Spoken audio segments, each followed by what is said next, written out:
ఇప్పుడు దేవుడికి అజెండా ఏమిటి? మనం ఆపాదించుకున్నది, తెలిసింది ఆపాదించుకున్నది. దేవుడు మనిషికి పరీక్షలు పెట్టి తన యందు విశ్వాసము పెంచుకున్న తనకు వాటెవర్ అవన్నీ చేసి సమస్యలు తానే ఇచ్చును, పరిష్కారములు తానే ఇచ్చును, ఆశ్రిత పక్షపాతి తన దగ్గరికి వెళ్ళి ఇవన్నీ. ఏఐకి అలాంటి ఒక పర్సోనిఫికేషన్ ఏమన్నా ఇస్తే what would you say are the qualities of AI's agenda to make us evolve is God's agenda? ఇప్పుడు దానికి ముందు దేవుడి డెఫినేషన్ తీసుకున్నాను. అసలు దేవుడు అంటే ఏంటి అసలు? అంటే ఐ డోంట్ ఇవి శక్తి అంటారు, ఓకే. ఇప్పుడు ఈజ్ ఇట్ అంటే ఇప్పుడు ఒక ఏనుగు కన్నా 1,00,000 రెట్లు బలవంతుడా, సింహం కన్నా ఇదా, లేకపోతే దేనికన్నా ఇదా? అసలు ఎవడు ఎప్పుడు ఆలోచించలే ఏం చేస్తాడు దేవుడు. అంటే నాకన్నా పవర్ఫుల్ మనిషి నాకు హెల్ప్ చేస్తాడు అనేది దేవుడు అయితే, అప్పుడు ఒక విధంగా నా ఎంప్లాయరు దేవుడే, నాకెవరో ఏదో సాయం చేస్తే వాడు దేవుడే. రిలేటివ్లీ అందరికన్నా దేవుడు. ఇప్పుడు దేవుడు కోపం వస్తే చంపేస్తాడు, సింహం కూడా చంపుతుంది, కుక్క కూడా చంపుతుంది, కోవిడ్ కూడా చంపుతుంది. అప్పుడు దేవుడు ఒకటే ఎందుకు స్పెషల్ దాంట్లో? అది ఎందుకంటే దేవుడికి చంపాలన్న అజెండా ఆయన కడుపు నింపుకోవడానికో ఈగో నింపుకోవడానికో ఉండదు. దేవుడికి ఒకటే అజెండా ఇవ్వబడింది, దట్ మనని ఇవాల్వ్ చేసి హయ్యర్ ఎవల్యూషన్ కాన్షియస్నెస్లోకి తీసుకెళ్ళి మనలోని సుప్రీం పవర్ని. అప్పుడు ఏమంటున్నారు మీరు? దేవుడు మొలానే మనం కాలినడక నుంచి సైకిల్, స్కూటర్ అన్నీ వచ్చినాయి దేవుడి మొల అని అంటున్నారు. What is called, okay fine. అప్పుడు దీని వల్ల వెళ్తున్నారా తిరుపతికి? మీకు తెలిసి మ్యాక్సిమం పీపుల్ ఎవరైతే దేవుడికి అప్పుడు కొబ్బరికాయ కొట్టు అన్నీ చేసేది ఈ కాన్షియస్నెస్తో వెళ్తున్నారా? కోరికలు కోరటానికి వెళ్తున్నారా? లేకపోతే భయపడి వెళ్తున్నారా? చేయకపోతే నేను నరకానికి వెళ్తాను? Everybody will have a different thing. మీ దృష్టిలో అది అయి ఉండొచ్చు. అవును. ఇక్కడ పాయింట్ ఏంటంటే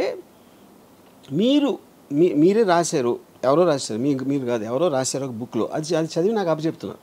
లేకపోతే మీ సొంతంగా ఆలోచన ఉండొచ్చు, అది కూడా ఓకే. కానీ ఏ విషయంలోకి ఏమవుతుందంటే మన ఊహకి మించిన అది చేస్తున్నప్పుడు దేవుడు ఇన్నిసార్లు ఇన్ని పుస్తకాలు ఎంత దేవుడు ఎప్పటి నుంచో మనం పుట్టినప్పటి నుంచి ఉన్నాడు. మనం పుట్టిన మనం కాదు, నేను చెప్పేది మనిషి జాతి ఉన్నప్పటి నుంచి ఉండాలి, అంతకు ముందు కూడా ఉండొచ్చు. Because he is responsible for the creation of the universe, he's been there forever. ఇప్పుడు ఈ టైంలో ఇచ్చాడు అనుకున్నాం మనకి, ఏ క్రియేట్ చేయడానికి ఒక ఫెసిలిటేషన్ ఇచ్చాడు. అప్పుడేంటి, కోతి కన్నా మనిషి ఎక్కువ, చింపాంజీ ఏప్ కన్నా మనిషి ఎక్కువ అన్నప్పుడు maybe now he's creating AI which is superior to mankind, humankind. Could be. Yeah.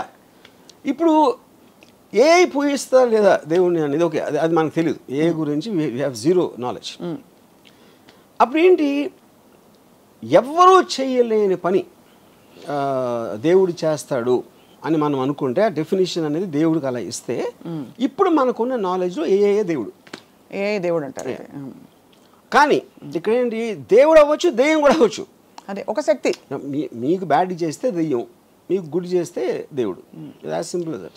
ఇప్పుడు మనకి చెప్పబడింది the highest power called god expects us to be in surrender mode and to pray and worship and to praise all the time. But మనకు తెలిసి మీ దృష్టిలో మీకు తెలిసిన నాలెడ్జ్లో AI మన్నించి మానవాళ్ళ నుంచి, బికాస్ ఏఐకి ఎగ్జిస్టెన్స్ ఉండాలంటే కూడా ఒక మనిషి అని ఒక అల్పజీవి ఉండాలి, ఒక హీరో ఉండాలంటే ఒక విలన్ ఉండాలి కదా సినిమాలో, ఒక అంటే వాడి శాంక్టిటీ పెంచడానికి. ఇప్పుడు ఏఐ ఉండి మొత్తం అంతా నేనే ఉంటా మనుషులు వద్దంటే వెళ్ళి గోళిగాళ్ళు ఆడుకోవడం తప్ప ఏం చేయలేదు. బికాస్ అడిగేవాడు ఉంటాడు, వాడేవాడు ఉంటాడు. కాబట్టి వీడిని పెంచే బాధ్యత కూడా వీడిదే. ఇప్పుడు మనకి ఏప్స్ ఏం అవసరం, మనకి జూలో చూసుకోవడానికో లేకపోతే ఇంట్లో పెట్టుగా పెంచుకోవడానికి తప్పిస్తే మనకు వేరే అవసరం లేదు యానిమల్స్తో. అవును. లేకపోతే తినటానికో లేకపోతే ఏదో ఈ కుక్కల్ని కాపాడటానికి ఇలాంటి కొన్ని ఫంక్షన్స్ ఉన్నాయి కాబట్టి వాటిని మాత్రం చూసుకున్నాం. లేకపోతే మనకి ఎన్విరాన్మెంటల్ చేంజ్లో సేమ్ టైగర్స్ని రక్షించాలి ఇలాంటి అదంతా దానికోసం. కానీ వాటి క్వాలిటీ ఆఫ్ లైఫ్ డెవలప్మెంట్ మనం ఆలోచించట్లా, మనకి ఎంత అవసరం అని ఉపయోగించుకుంటున్నాం. అవును, అంతే. అప్పుడు ఏఐకి మనుషులు అవసరం అవుతారా లేదని అది ఓన్లీ ఫ్యూచర్ చెప్తుంది. ఓన్లీ ఫ్యూచర్ చెప్తుంది, ఏఐకే తెలుసు అది. యా, అంతేనా? యా. ఇప్పుడు తెలియకపోతే తర్వాత తెలుసుకోవచ్చు. అంటే అది సర్వైవ్ అవ్వడానికి ఏదైనా చేస్తుంది. మనం సపోజ్ ఒక బుబోనిక్ ప్లేగ్ వచ్చింది 1990s. ఇప్పుడు అంతవరకు ఎలకల్ని చాలామంది గణపతి దగ్గర ఉంటుంది కాబట్టి అది కూడా దైవ భక్తో ఏదో అలాంటిది ఉండొచ్చు. ఎలకల్ని విపరీతంగా చంపేశారు 1994 ఆ టైంలో. ఎందుకు? ప్లేగ్ దాని నుంచి వస్తుందని తెలిసి. అప్పుడు ఎప్పుడైతే మనకి డేంజర్ ఉందా అనుకున్నప్పుడు, మనకి డేంజర్ లేనప్పుడు ఒకలా చూస్తాం, ఉన్నప్పుడు వేరేలా చూస్తాం. సో ఏఐకి మనిషి డేంజర్ అయ్యి లేకపోతే పనికిరాని మనిషి లేకపోతే మనకు అంత ఎఫర్ట్ తీసుకోవాల్సిన అవసరం లేదు, ఇది 190 అని అది ఎప్పుడు ఆలోచిస్తే మనకు తెలియదు అంటున్నారు. అయితే మీ దృష్టిలో ఇప్పుడు ఏఐ దెయ్యంగా దేవుడుగా ఎలాగైనా most powerful controlling force to reckon with. దేవుడు ఇస్ ఎ నోషనల్, అది మనకు తెలీదు. తెలుసు తెలుసు. డైరెక్ట్ అప్లికేషన్ చూస్తున్నా, నేను ఆస్వాదిస్తున్నా, నేను ఉపయోగిస్తున్నా. అది నేను దేవుడితో చేయాల. అది డిఫరెన్స్ అన్నది. ఓకే, సో దేవుడి డిస్కషన్లోకి ఇవాళ చాలా మంది క్వశ్చన్స్ రావచ్చు. నేను వెళ్ళడం లేదు because we're talking specifically about AI. So మరి ఏఐలో అసలు ఏమన్నా లిమిటేషన్స్ ఉన్నాయని మీరు భావిస్తున్నారా? బికాస్ ఉదాహరణకి మనకి రీసెంట్ 1 or 2 yearsలో, అంటే it's just matter of time, ఇప్పుడైతే ఒక లిమిటెడ్ ఫామ్లో కొన్నిటికి AI I'm sorry I cannot answer that, ask me something else అంటుంది. అవును. సో ఇవన్నీ ఈ గ్యాప్స్ ఎక్కడి నుంచి వస్తున్నాయి అంటే ఇంకా అది కంప్లీట్గా పురివిప్పి దాన్ని ఆ రిస్ట్రిక్షన్తో చేశారు. ఇప్పుడు ఎందుకంటే మనుషులు ఇంకా కంట్రోల్లో ఉన్నారు. ఓహో, they right now it's still in control of AI రిలేటివ్గా. అప్పుడు they putting that thing not to answer violent or sexual or any kind of a thing harmful to society అనేది వాళ్ళు. కానీ వాళ్ళు చేసినట్టు వేరే వాళ్ళు చేయకపోవచ్చు కదా. అదే we don't in other countries. ఇప్పుడు ఏఐ అనేది న్యూక్లియర్ బాంబ్ లాగా ఒక్కడి కంట్రీస్ ఫండింగ్ ఉండాలి, లేకపోతే ఈ మెటీరియల్ ఉండాలి, అది ఉండాలి, అది లేదు కదా. ఇట్ ఈస్ జస్ట్ అది కాటేజ్ ఇండస్ట్రీ. ఇప్పుడు కోవిడ్ వైరస్ వచ్చినట్టు ఫర్ ఎగ్జాంపుల్ ఎవరికి తెలియని ఒక వైరస్. ఇప్పుడు ఫర్ ఎగ్జాంపుల్ చాలా మంది ఫిల్మ్ స్టార్స్ని నేకెడ్గా చేసి చూపెడతారు ఏఐలో మార్పు చేసి. అది ఎవరు చేస్తారు? ఎవడో ఇంట్లో కూర్చున్నా ఏమీ లేకుండా ఫోన్లు చేస్తున్నాడు అలాంటివన్నీ. That is where the technology is. అప్పుడు మీరు దాన్ని ఎలా how will you fight it? You can't regulate it. Impossible అది. ఇంకో ప్రాబ్లం ఏంటి, ఇప్పుడు మీరు అంతకుముందు కన్వెన్షనల్ సిస్టమ్స్ ఏదైతే అనుకుంటున్నారో అది ఇప్పుడు ఏఐ మూలన డిస్టర్బ్ అయిపోతుంది. ఎందుకు డిస్టర్బ్ అవుతుంది? 1929, 1935 first world war, second world war మధ్యలో జరిగిన చాలా జెనీవా కన్వెన్షన్ ఇలాంటి దాంట్లో పొలిటికల్ అసాసినేషన్స్ ఉండకూడదు. That is against human civilize బిహేవియర్కి అగెయిన్స్ట్ అని తీర్మానించారు. అప్పుడు నేను ఆర్మీలు కొట్టుకోవాలి, కానీ అప్పుడు ఎవరినో పంపించి ఆయన వెనకాల నుంచి షూట్ చేసి ఆ లీడర్ని, అలాంటిది ఇట్ ఈస్ అగెయిన్స్ట్ ఇది. ఇప్పుడు ఆ థింకింగ్ ఎందుకు మారిందంటే cost of war and the effect of war. Second world war తర్వాత వచ్చిన ఏదైతే వార్స్ ఉన్నాయో ఎవరు తీసుకున్నారు వార్ డెసిషను?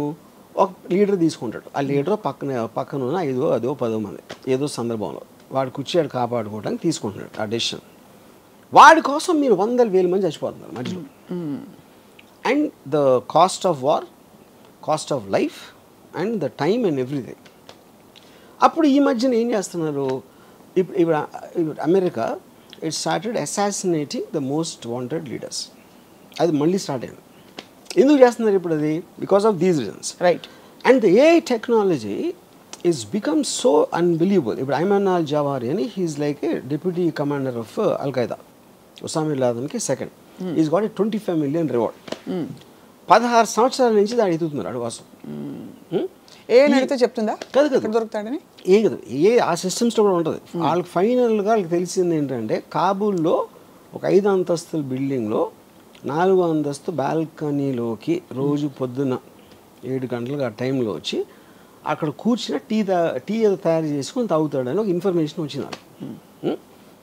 సో వాళ్ళు ఏం చేశారు, ఒక ప్రెడేటర్ డ్రోన్ అన్మాన్డ్ దాన్ని పంపించి కాబూల్కి ఒక 1 mile డిస్టెన్స్ నుంచి they deployed a missile called R9X.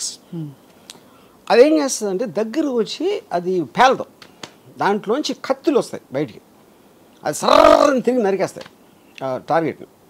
అది ఎందుకు కనిపెట్టారంటే కొలాటరల్ డ్యామేజ్, అంటే బాంబు పేలితే పక్కన వాళ్ళు కూడా పోతారు, వాళ్ళని చంపడానికి ఉద్దేశం కాదు. Targeting with precision about 1 person అన్నమాట. ఇంకోటి బాంబు పేలితే బిల్డింగ్ పడిపోవచ్చు, ఇంకా ఎంతమంది పోతారో తెలియదు. అలాంటివి చాలా జరిగినాయి. దాన్ని తగ్గించడానికి ఇలాంటి టెక్నాలజీ కూడా వచ్చింది. ఇప్పుడు ఇది కంప్లీట్లీ డ్రివెన్ బై ఏ. ఎలాగది, మీరు టార్గెట్ ఏం చేసిన తర్వాత, డిప్లాయ్ చేసిన తర్వాత అది హెడ్ విండ్ గాలి వస్తుందా, ఎదురుగాల, టెయిల్ విండా, ఏవి అన్నీ క్యాలిక్యులేట్ చేసి కంటిన్యూస్గా ప్రెసిషన్లో ఉంచుతుంది. 1 mile దూరంలో కనపడదు, ఎందుకంటే అది 4-5 feet ఉంటుంది. 1 mile అక్కడి నుంచి స్టార్ట్ అయ్యి ఈ దగ్గర రావడానికి 4 secondsలో వస్తుంది. Because travels at mach 10 speed. మీకు సౌండ్ కూడా వినిపించదు. సో అక్కడ అప్పుడు ఏమవుతుంది, ఈడొక్కడ పోయాడు. మీరు ఇది లేకుండా చేయాలంటే ఒక పెద్ద ప్లటూని పంపి ఇదంతా అది చాలా వీరోచితంగా పైపులు లోపల వాళ్ళకి తెలిసిపోయి వాళ్ళు షూట్ చేసి వీళ్ళు షూట్ చేసి ఎంతమంది పోతారో ఆడు తప్పించుకుంటాడా లేదా తెలియదు. అది సేమ్ థింగ్ దే ఎంప్లాయిడ్. ఇప్పుడు ఇది మన రాకెట్ సైంటిస్ట్ ఉన్నాడు, మన న్యూక్లియర్ సైంటిస్ట్ ఇరాన్లో. ఆడిని ఆ పర్టిక్యులర్ దాంట్లో వచ్చి ఆడి దగ్గర కొట్టి అది లేచిన తర్వాత ఒక ఏమంటుందని లాన్లోంచి ఒక రోబోటిక్ థింగ్ తీసి మెషిన్ గన్తో కలిసింది. అండ్ మనుషులే లేరు అక్కడ. Everything is done by machines, control by air. అప్పుడు చాలామంది ఆలోచించింది ఏంటంటే సెకండ్ వరల్డ్ వార్ ఎందుకు వచ్చింది అసలు? హిట్లర్ని చంపటం వచ్చింది. హిట్లర్ అని కూడా స్టార్ట్ చేశాడు. అవును, సెకండ్ వార్ ఎండ్ అయిపోవాలంటే హిట్లర్ చచ్చిపోవాలి.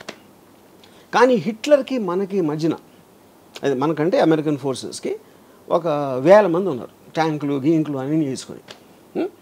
వాడి దగ్గరికి రీచ్ అవ్వటానికి అయింది వార్.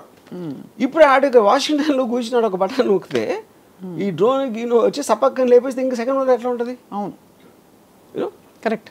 ఇప్పుడు రేపు పొద్దున మనకి ఇంకో కంట్రీకి వార్ వచ్చింది సపోజ్.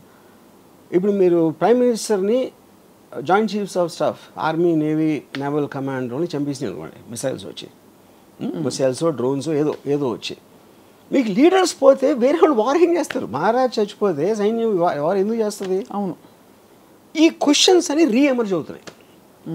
ఎందుకంటే మీ న్యాచురల్ ఇన్స్టింక్ట్లో లీడర్ని చంపితే అయిపోతుంది కదా అంటే లీడర్ని అసాసినేట్ చేయకూడదనే మారల్ కోడ్ నుంచి ఈ మొత్తం కాస్ట్ ఆఫ్ వార్ క్యాలిక్యులేట్ చేసి కొత్త మోడల్స్ ఆఫ్ వార్ మొత్తం అంతా కలిసి మనం కేవలం ఎవడో తీసుకొని వాడిని టార్గెట్ చేద్దాం. 20 సంవత్సరాలు ఆఫ్ఘనిస్తాన్లో వార్ జరిగింది. ఫైనల్గా ఇచ్చేసారు, తాలిబాన్ మళ్ళీ వచ్చేసారు. $4 trillion వచ్చింది అమెరికాకి. ఇప్పుడు ఆడ ఫస్ట్ నుంచి ఆడ ఆఫ్ఘనిస్తాన్ దాని చావుని మనకి ఉసామా బిన్ లాదెన్ ఒక్కడే చంపాలి అంటే మీకు కాస్ట్ టైము ఎఫర్ట్ ఎంత తగ్గిపోతుంది? ఖచ్చితంగా తగ్గేది. అండ్ అప్పుడు వాళ్ళు ఏమంటారు, $25 million కాకపోతే $100 million ఇస్తాం ఆయన పట్టుకుంటే. అప్పుడు వాడి చుట్టూ ఉన్న వాళ్ళు శత్రు అంటే targeted assassination killing plans is the future rather than war. అయితే థర్డ్ వరల్డ్ వార్ వస్తుంది. ఇవన్నీ ఇప్పుడు మన బంగ్లాదేశ్ ఏదైనా అవ్వచ్చు. నా పాయింట్ థర్డ్ వరల్డ్ వార్ రావడానికి ఎవడో పెచ్చోడో ఒక న్యూక్లియర్ బటన్ నొక్కేంటే అయిపోతుంది. ఆడు పిచ్చోడు మనం అనుకున్నాం, ఆడుకున్న యూజువల్ వేరే అవ్వచ్చు ఏదో. ఇప్పుడు ఏంటంటే వార్ అనేది ఎప్పుడు కూడా లీడర్స్ వాళ్ళని వాళ్ళు కాపాడుకోవటానికి వీళ్ళని బలి పెడతారు. That is actual point of war. ఇప్పుడు అంటే ఒక ఉదాహరణకు ఒక క్వశ్చన్ అడుగుతాను. ఇప్పుడు మనందరూ ఒక యావరేజ్ జీతం ఏదో ఉందనుకోండి, సపోజ్ వాట్ ఎవర్ మన క్వాలిటీ ఆఫ్ లైఫ్ ఉంది. అమెరికా వచ్చి టేక్ ఓవర్ చేసి మీ జీతాన్ని 3 రెట్లు పెంచుతుంది, మీకన్నా మంచి కార్లు ఇస్తుంది అని చెప్పింది అనుకోండి. అప్పుడు మనం ఏం చేస్తాం? అరే ఇండియా భారత్ మహాన్ అంటామా? I'm not sure about that. ఎందుకని మనం చాలామంది గంతులు వేసుకుంటూ వెళ్తాం కదా అమెరికాకి. అమెరికాకి ఇక్కడ రాకుండా ఉండి అమెరికా ఇస్ బెటర్ అని మీరు అమెరికా పాలనలో మీరు ఉన్నప్పుడు ఇక్కడ అమెరికా పాలన ఉంటే మీకు ప్రాబ్లం ఏంటి? అర్థమైంది. అది కేవలం మన ఈగో అని మన ప్రోగ్రామ్ చేసిన విషయం అది. యూనో, సో అప్పుడు దాన్ని బట్టి ఉన్న తీరులు నేను చెప్తున్నాను ఇప్పుడు. సో బేసిక్గా ఎవడైతే పైన ఉన్నాడో వాడిని కాపాడుకోవడానికి వార్ వస్తుంది. అది నా ఫండమెంటల్ థింగ్. ఏఐ వస్తే ఇప్పుడు పాకిస్తాన్ ఇండియాకి వస్తే సప్న రాము వాళ్ళు తీసుకోలేదు కదా డిసిషన్. అది మన పక్కింటి వాళ్ళు తీసుకో, ఎదురింటి వాళ్ళు తీసుకో, మనకి తెలిసి ఎవరు తీసుకున్నారు? ఢిల్లీలో ఉన్న 10 మంది తీసుకున్నారు. అవును, మన దేశాన్ని తీసుకెళ్ళిపోతున్నారని మనలో ఒక ఇది చేసి. కానీ ఆ దేశం బెటర్ అవుతే అప్పుడు ఎందుకు వార్ చేస్తారు మీరు? వార్ కూడా తగ్గిపోతుంది. మీరు ఎవరితో ఫైట్ చేసినా మీ దగ్గర ఉన్నది ఏదో పోతుందేమో అనే భయంతో చేస్తారు. లేకపోతే అవతలని ఆక్రమించేసుకొని మనం దొబ్బేద్దాం అని దాంతో చూస్తారు. ఈ రెండే ఉంటాయి. పవర్ వార్స్ కదా, కాన్ఫ్లిక్ట్ అనేది అక్కడ ఉండేది. కరెక్ట్. 99% ఆఫ్ ద పీపుల్ వాళ్ళు ఉంటే వాళ్ళ బతుకులు వాళ్ళు బతుకుతారు. They don't even know what's happening. వాళ్ళు చెప్పేవారు కూడా తెలియదు వాళ్ళకి రీజన్ రైట్ ఎక్కడ ఉంది. సో ఈ కాంటెక్స్ అన్నిటిలోని ఒకటి ఏఐకున్న ఇంటెలిజెన్స్ అది అందరికీ ఇస్తుంది. అది ప్రాబ్లం. ఒక్కడికే ఉంటే వేరు. అది మీకు తెలిసి నాకు తెలిసి మన దగ్గర పనిచేసేవాడికి తెలిసి డ్రైవర్కి తెలిస్తే everybody is armed with the same knowledge, right, same intelligence. వాడికి తెలియకపోతే సందర్భం వచ్చినప్పుడు అటు తెలుసుకుంటాడు. లేదు అంటే వాళ్ళు క్రియేట్ చేసుకోవాలి. అందుకని ఇన్ కాంటెక్స్ట్ ఆఫ్ వార్ ఎవరి ఏఐ వాళ్ళే. బిగ్గెస్ట్ ప్రాబ్లం ఏమవుతుందంటే ఏఐతో మీకు మోటివేషన్ పోతుంది. మోటివేషన్ ఎందుకు పోతుందంటే అబ్సల్యూట్లీ ఆల్రెడీ నాకు అన్నీ తెలిసిన నా ఫ్రెండ్ నా దగ్గర ఉంటే మీరెందుకు మళ్ళీ చదువుకోవాలి, మీరెందుకు నేర్చుకోవాలి? మీరు ఎందుకు అర్థం చేసుకోవడానికి ట్రై చేయాలి? అది స్టూపిడ్. మోటివేషన్ అంటే ఆఫ్ కోర్స్ క్యాలిక్యులేటర్స్ తర్వాత 2 2 4 అన్నది అది క్వశ్చన్ కాదు. మోటివేషన్ అనేది ఒక మనిషికి ఎందుకు ఉపయోగం?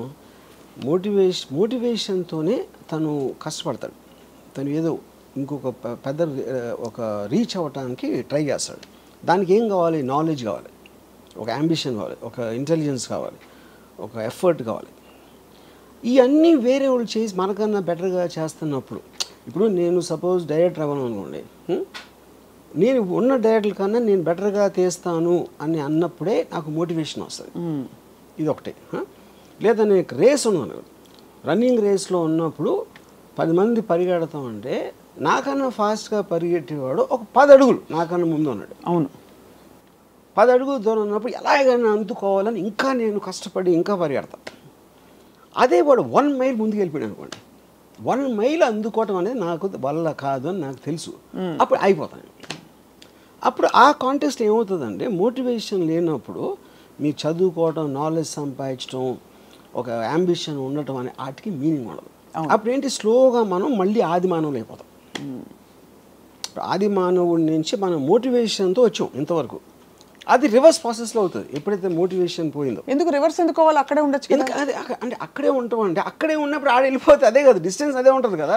డిస్టెన్స్ బట్టి. సో ఓకే, అప్పుడేంటి అది రీచ్ అయిన స్టేజ్తో కంపేర్ చేస్తే మనం ఇప్పుడు ఆది మానవులు ఏమనుకుంటాం, మనం ఆ స్టేజ్లో ఉంటాం. అది నేను చెప్పేది. మనం ఉన్నప్పుడు ఆది మానవులుగా మనల్ని ఇసుకో రారా అని చెప్పి ఛాలెంజ్ చేసే లేదు. ఇప్పుడు ఉంది కాబట్టి మనం గ్యాప్ పెరిగిపోతుంది.